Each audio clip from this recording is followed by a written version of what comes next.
Hello, and welcome to Did You Know Gaming Extra. Today we're looking at interesting and exciting uses of console hardware.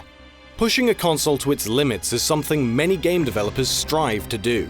With the Game Boy Advance being a primarily 2D gaming handheld, the desire to push the device and create 3D games was an understandable one.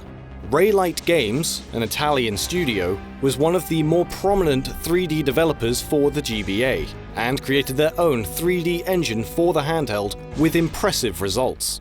They created 2 demos showing the rendering capabilities of their Blue Roses engine, one by recreating a similar area to the hangar from Metal Gear Solid, and another of a playable demo for Resident Evil 2. This Resident Evil demo put players in control of Leon during the opening moments of the full original PlayStation release. The demo also includes a small, non-playable snippet showing a shot from Street Fighter X after completion. While none of the games were finished or officially endorsed by their original rights holders, these demos were created to show off the light footprint and power of Raylight's Blue Roses engine. Raylight tried to pitch the game to Capcom officially, but it was turned down, in part because the Game Boy Advance was ending its relevancy, but also because Capcom saw issue with a mature game for the system. Normally, a game is built with a console's limitations in mind, and is optimized and designed to work within the console's hardware capabilities. In some instances, however, developers get a chance to push beyond these limitations. Ready at Dawn, the developers of God of War Chains of Olympus on the Sony PSP, repeatedly requested Sony adjust the clock speed of the PSP's processor. Even though Ready at Dawn had created a version of the game that operated at the system's 222 MHz, this clock speed could be raised through a firmware update, and the extra power could be utilized in-game. Sony released a firmware upgrade which increased the 222 clock speed to 333 MHz, allowing for more realistic blood, lighting, and shadows, as well as an improvement to enemy intelligence. While the update to the console improved the hardware capabilities, it did introduce a noticeable decrease in battery life. Utilizing console hardware to do something other than playing games is also a pretty common occurrence, and even happens outside of game development. The Brook House Immigration Removal Centre in West Sussex in the United Kingdom is a holding location for those awaiting deportation to their home countries, usually after breaking British law. The facility allows inmates to have a PlayStation 1, as the hardware is not capable of connecting to the internet. One man was caught with several parts of a PlayStation, which the staff ultimately confiscated.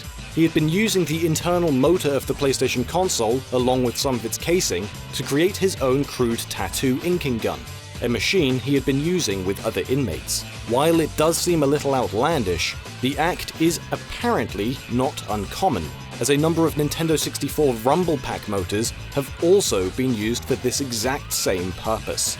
Another case of hardware repurposing takes the form of a breathalyzer built into an NES cartridge. Created by Batsley Adams and friends over a few hours, the group used an alcohol sensor, some magic with an NES communications device, and homebrew software to create a full game to go with it. Drunken NES is a simple game that requires the player to blow into the NES cartridge, or breathalyzer, where it will then measure you on 6 levels of sloshed. This is either sober, getting started, buzzed, tipsy, drunk, or wasted. Depending on where they land, the player will also get a short animation appropriate to their rank and a score. Adams said, "The thing is actually pretty accurate provided you didn't have a drink in the past 3 minutes. We all did a lot of drinking for science. It was fun having Excel open, collecting data." As we all know, what goes in must come out the other end. This next story focuses on J.J. Hendrix's design for a functional urinal made out of approximately 40 Super Nintendo game cartridges. Having placed the original up on Craigslist for the price of $499, Hendrix has since published instructions on how to construct one of these for yourself. However, it will set you back $200 to $250, not including the video games, as well as 8 hours of your life.